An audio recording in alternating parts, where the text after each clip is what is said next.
Do you think Trump lost the 2020 election? Well, uh, I'm looking forward to the show today. That's Paul Schultz. I'm Steve Benson. This is the Don't Panic Radio Show. So sit back, relax, and ignore the news because nothing you're about to hear is true.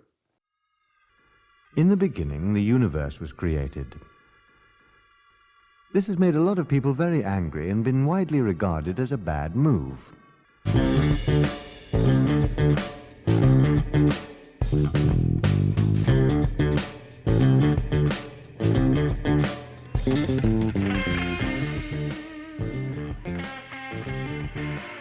Speaking of elections, today, first 10 minutes, as is par usual, we're going to talk about some politics. We just had a debate, so we're going to get into that a little bit. But then after that, there's been a string of celebrity deaths lately, so we're going to talk through those. A couple of them, at least a couple of them hit pretty hard. So we're going to get into what those lives meant to us.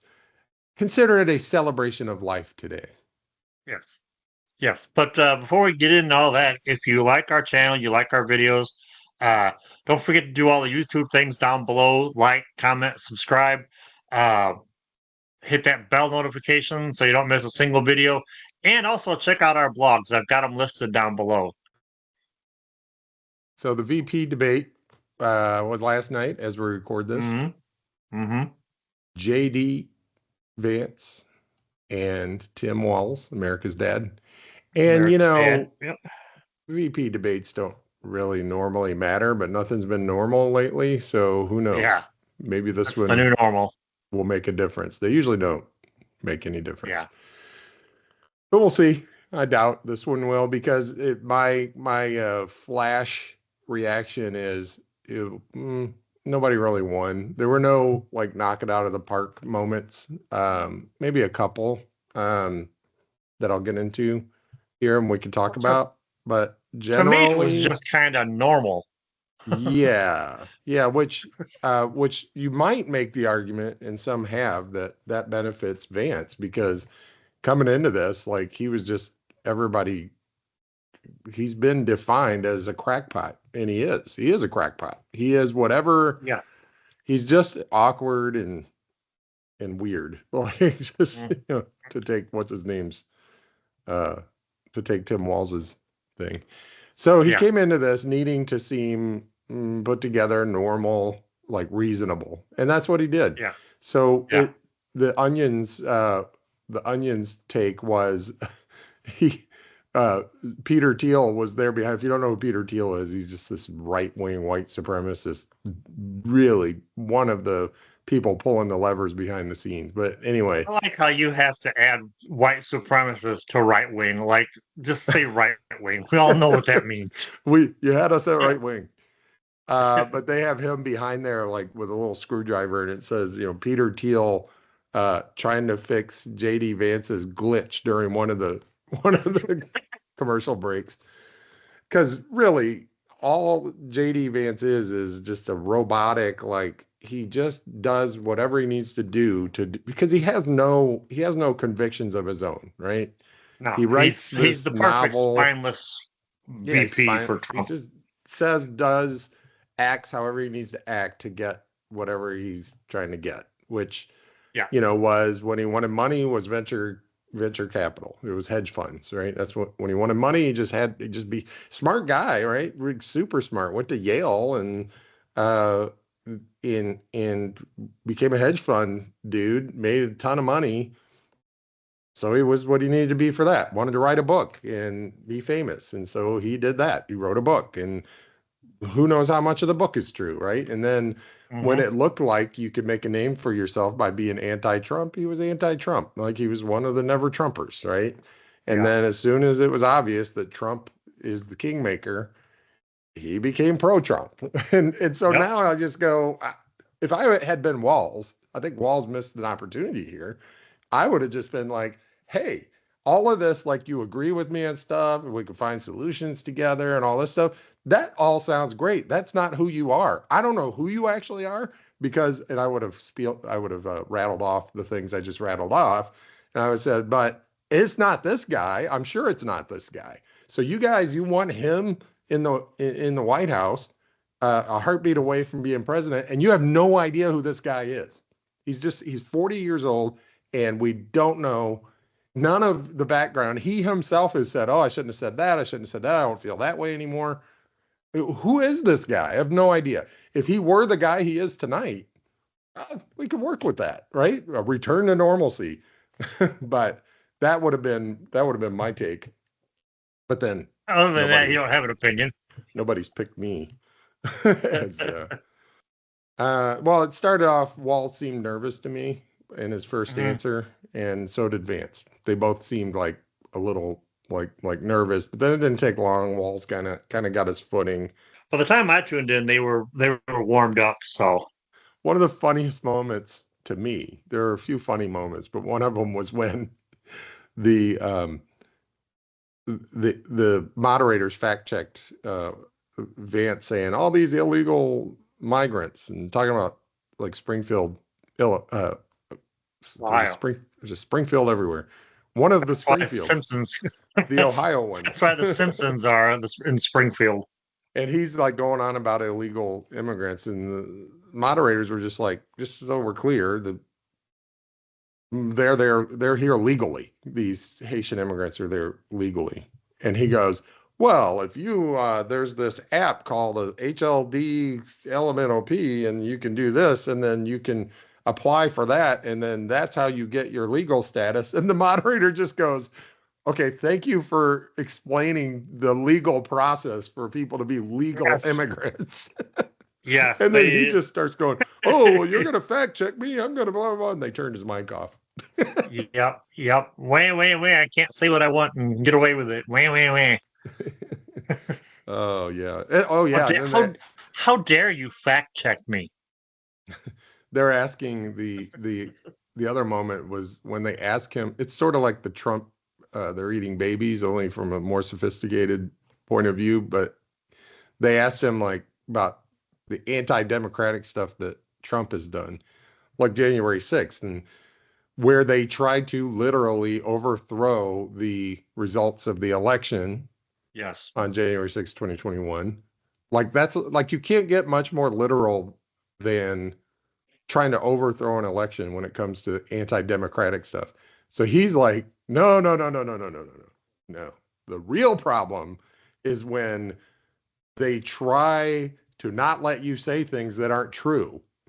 Even though I just admitted a week or so ago that none of the Haitian stuff in Springfield, Ohio was true. I was only saying it because for the shock value, to get people to pay attention to an issue that I care about that isn't really that big of an issue anyway, but I wanted to make it seem like a big issue. He admitted all that like a week ago. He admitted he was lying about it. He made it up, right? And he thinks that the threat to democracy is platforms like Facebook putting a little fact check on there, people saying you shouldn't be saying lies, and you're going to get called out if you say lies. So nobody's even trying to censor it. Nobody's even trying to say you can't say that. They're just like, if you're going to say that, I'm going to call it out as a lie. That's what he thinks is a threat to democracy, not the actual mob, breaking into the Capitol and trying to kill Mike Pence. It's like, what? And anybody else they could get their hands on. And then he keeps going on about Facebook and how he's like, the problem with Kamala and Harris and Walz is, Facebook censors stuff. And finally, Walz just goes, I don't know. I don't run Facebook. So, yeah. I thought that was funny. Leave it to a Republican to blame Facebook, Yeah. Because they're like the last of the ones that are still on it. Yeah. And the last thing is, it ended pretty well for Walz because, he's just kind of like, do you, JD Vance, agree that Trump lost the 2020 election? And Vance couldn't bring himself to answer that question. I think he started talking about immigrants or something, or censorship. I'm looking towards the future. You guys are too concerned about the past. I'm looking towards the future. Yeah. So there you go. Typical Republican response is a non-response. Yes. You know, it's a diverse. Absolutely. They have three things. Like I wasn't aware that school shootings were the result of the open border crisis. That was news to me. All those white kids go down to the open borders and get guns apparently and come up to these Yeah. schools. Uh, Also, the whole thing about tightening up security on schools. Uh, we don't want to fund schools, but we want. But so where's this money supposed to come from? You know. Also, Tariffs. tightening up security in public schools is like I told you last night. It just kind of conditions the kid, gets a little eases them a little easier into that school to prison pipeline. So they're Yeah. already used to it. So when they get there, they'll just think it's more school. You're exactly right. The public schools use, they have these resource officers, which I hate that term. It's not a resource officer. It's an armed cop in a Yeah. school with Yep. little kids, right? Yep. And they arrest and they put handcuffs on and they do, and to your point, man, they are teaching them how to act around a prison guard. Yep. And It's that's exactly it. what that's for. Yep. School's about compliance, and fitting into a mold. Mm-hmm. A mold that no longer exists. The other thing I liked was he clearly just got a haircut and probably had his eyebrows trimmed up too. So Oh yeah. Oh, he was that shave was it's close. tight. He High had it and all tight. done. Yeah. He had it all done.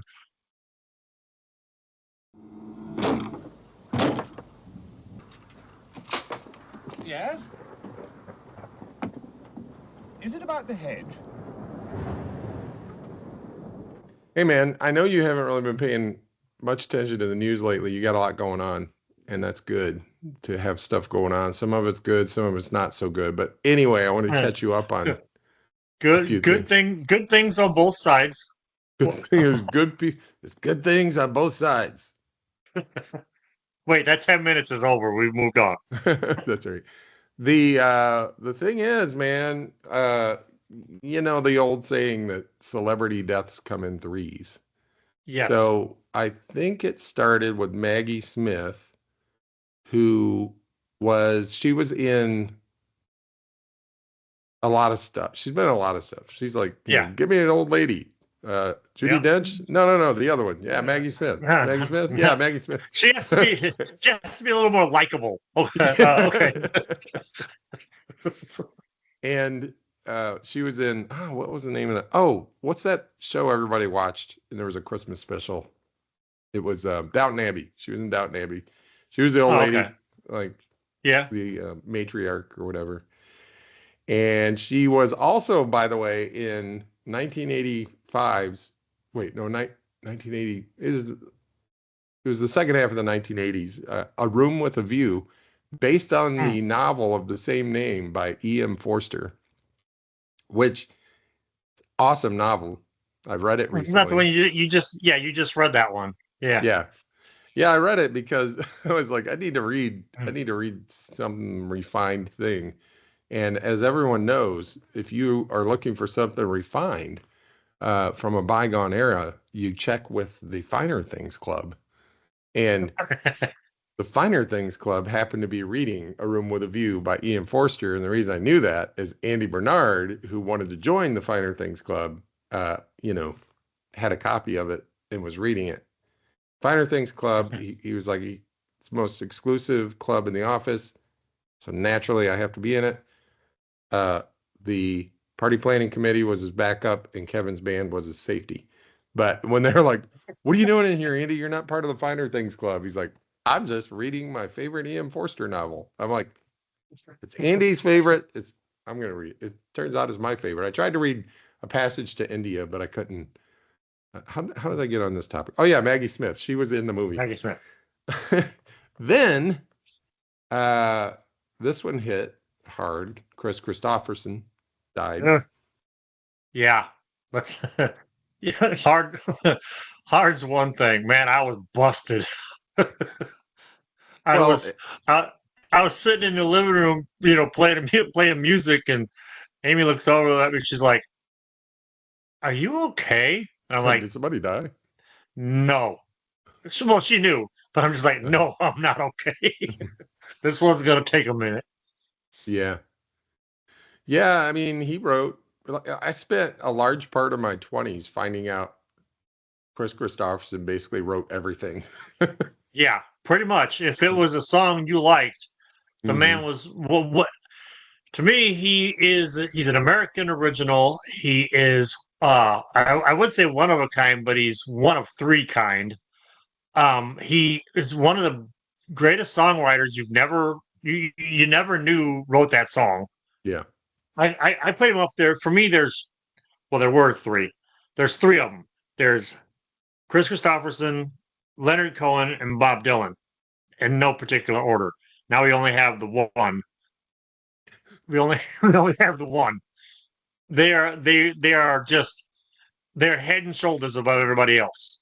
Yeah. And yeah, he had said that when Cash died, it was like the last great mighty oak fell in the forest or something like that. But I'm Mhm. like, bro, you're selling yourself kind of short because Yeah, those guys in 2000 years ago, they would have been Aristotle or Plato, or oh, absolutely. maybe that's like 3000 years ago. But anyway, back in the day, they were, the poets, Bob Dylan winning poetry prizes, Hmm. because that's what they're doing. They're writing poetry. And how do you get paid as a poet? It's not by publishing poetry books. Hmm. Yeah. You got to set it to music and hope Yeah. it gets popular, right? Yep. And if you folks out there don't know what we're talking about, like Janis Joplin's "Me and Bobby McGee," Cash's "Sunday Morning Coming Down," "Help Me Make It Through the Night," "For the Good Times," you name it. This dude wrote so many songs. It's incredible. His body of work is nothing short of impressive. And he was Rubber Duck from the greatest movie in American cinema. So we crashed the gate doing 98. Said, let those truckers roll 10-4. Then Pete Rose, Charlie Hustle, Mm-hmm. former, was he third baseman or shortstop? No, I can't remember. For the Cincinnati Reds. At one time, I would have yelled at me for not knowing what base he played. But really, really fast runner, stole a lot of bases. He was Yeah, there I when Johnny remember. Bench was there. The Reds were my favorite team at the time because it wasn't cool to be a Cubs fan because they Hmm. were always losing. I don't know why I didn't Yeah. become a Sox fan. My dad has always been a Sox fan. I guess I should have been a Black Sox fan, but I didn't mean White Sox fan. Freudian slip. But anyway, Pete Rose. And the thing I thought about, I don't know why. I guess this is just starting to come to terms with mortality. He was disgraced because he was found to have been gambling while he was a Yeah. coach at the Yeah. Phillies. And so he was banned from baseball, from coaching, from playing, from whatever, anything to do with baseball. He was banned, and like it crushed him because baseball was his love, and his life, and he had this Hmm. problem with gambling that he just couldn't shake. And so Yeah. they banned him, and like there was his whole life there were efforts to like unban Pete Rose. It's been long enough. Hmm. And now he's dead. And I think about that. Like I'm just like the awful things in life that you're like, I want to get beyond this, or I want to achieve that, or I want to get over this, or whatever. Like Hmm. like Hmm. like it all ends the same way for all of us. Yeah. Right? Yeah. And he was in his 80s, which is that I- age where you go, well, he was in his 80s. It's like he lived a full life. Like, I tell man, you, my dad's in his the- 80s. Stop doing that. right? Well, and I mean, your dad's probably in a little bit better shape than Pete Rose was towards the end of his life. I mean, I don't know. Did I ever send you that TikTok about the woman talking about it all ends the same for all Yes. of us, so fuck them. Yes. That's how I remembered that. I think. I Okay. was like, where did I see that? Oh yeah, it must have been a TikTok you sent me. Okay. So that was 3. And then Dikembe Mutombo died, a basketball player in the 90s. Hmm. Well-known basketball player, I remember him. 58 years old. So Yeah, that ain't no life. yeah. I'm staring down the barrel of 58 here. And then this one, another one that hit hard. John Amos Mm-hmm. of Good Times fame, of Roots fame, and of lots of cameos. He should have had feature movies, and maybe he did that I just don't know about.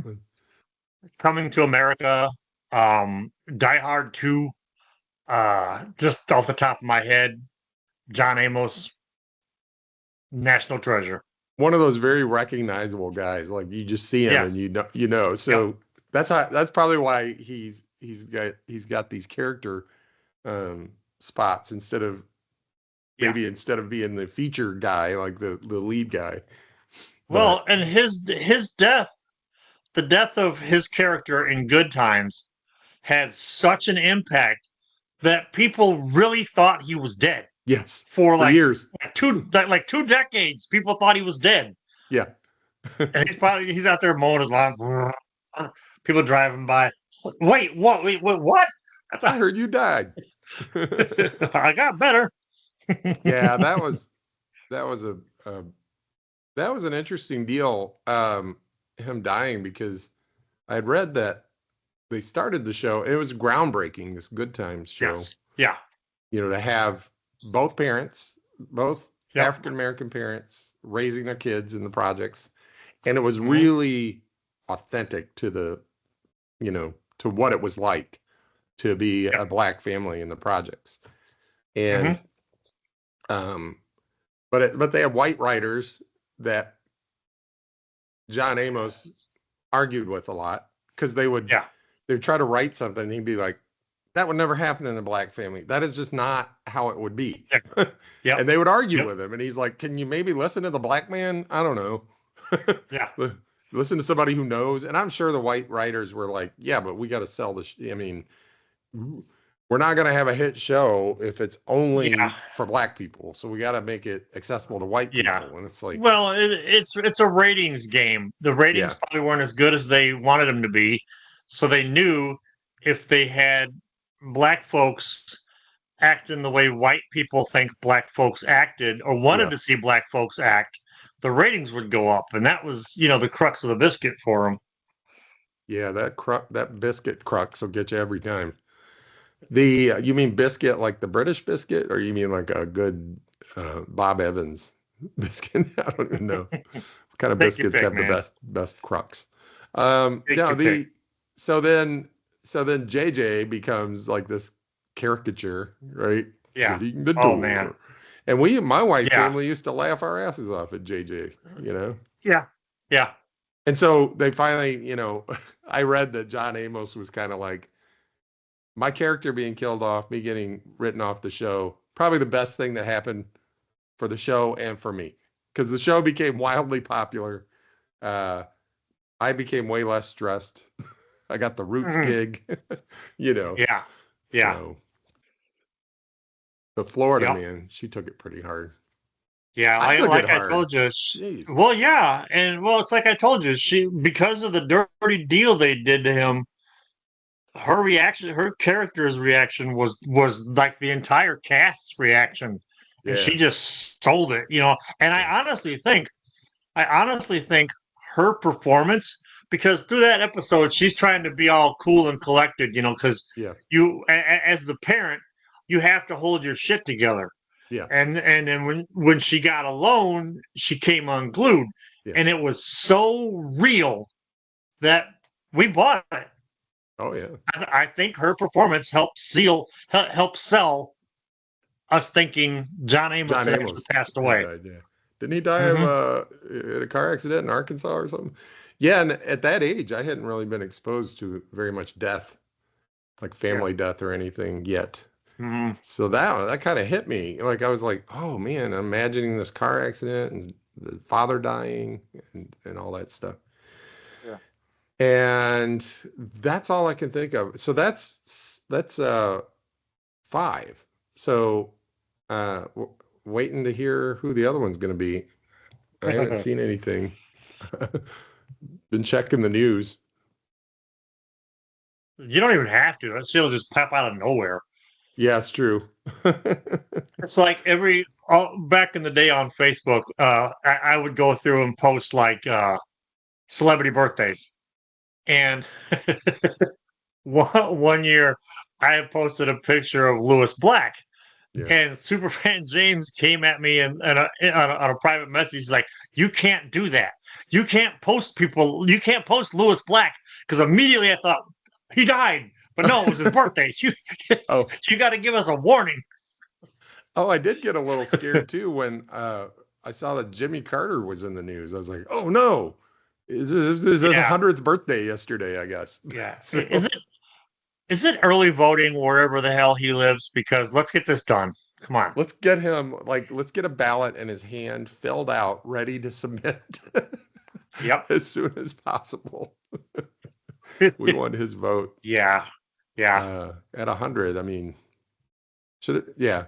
So there you go. 5 celebrity deaths. We'll see who the 6th one is. Maybe it's happened and we just haven't heard yet. And as always, it gets me thinking about my mortality because I'm like, well, these are people that were regular age when I was little, or like when I was Yeah. younger. So now they're dying. Uh-oh.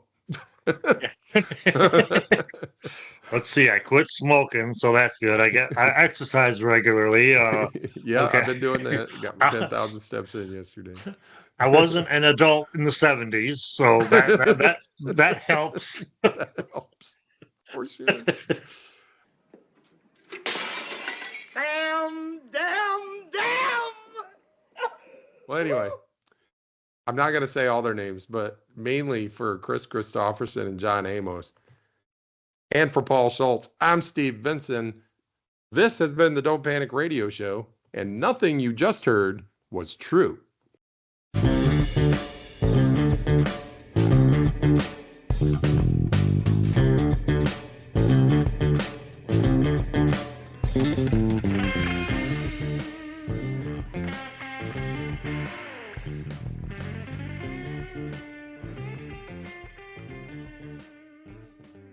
I am the law. Don't you understand? I represent the law.